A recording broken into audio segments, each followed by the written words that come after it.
Sir Topham Hatt's engines love their work.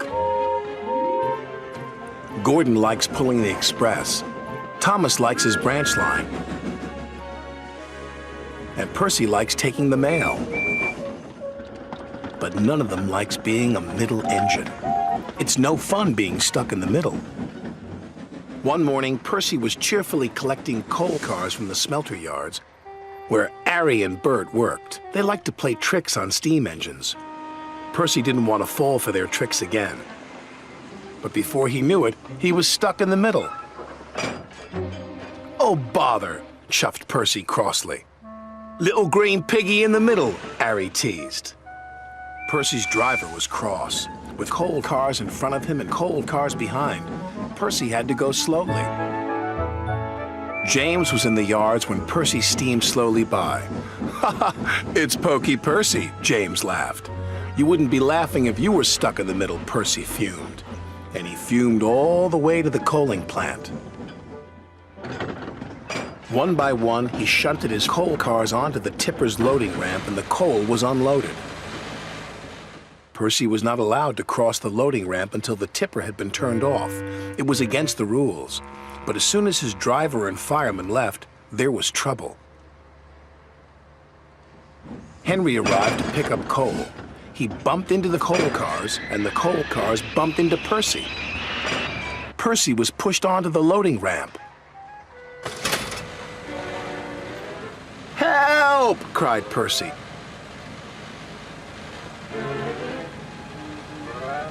Percy was hoisted up,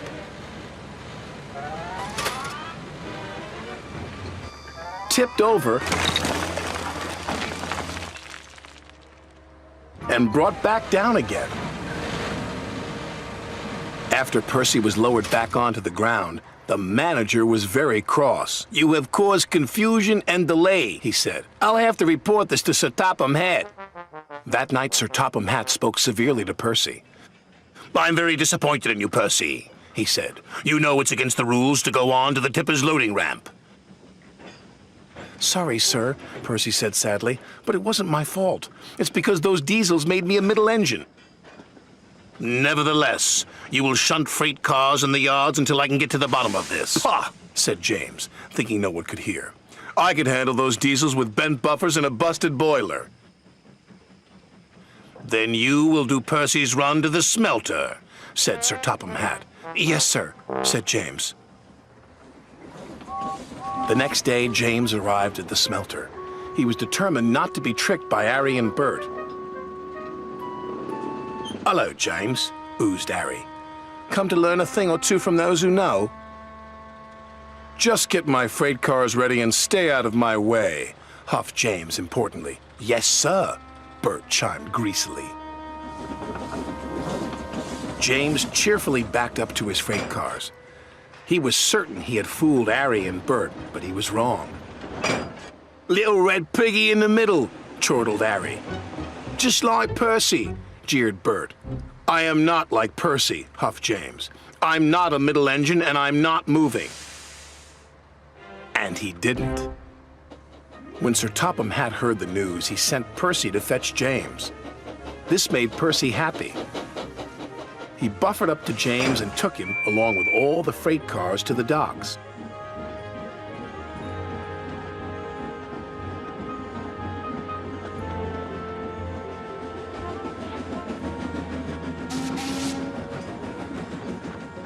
"Right on time," said the manager.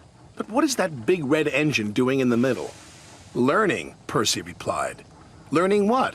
"Learning to be a middle engine," Percy laughed. James covered himself in steam, hoping no one would recognize him. But it was no good. There was only one big red engine on the island, and everyone knows his name is James.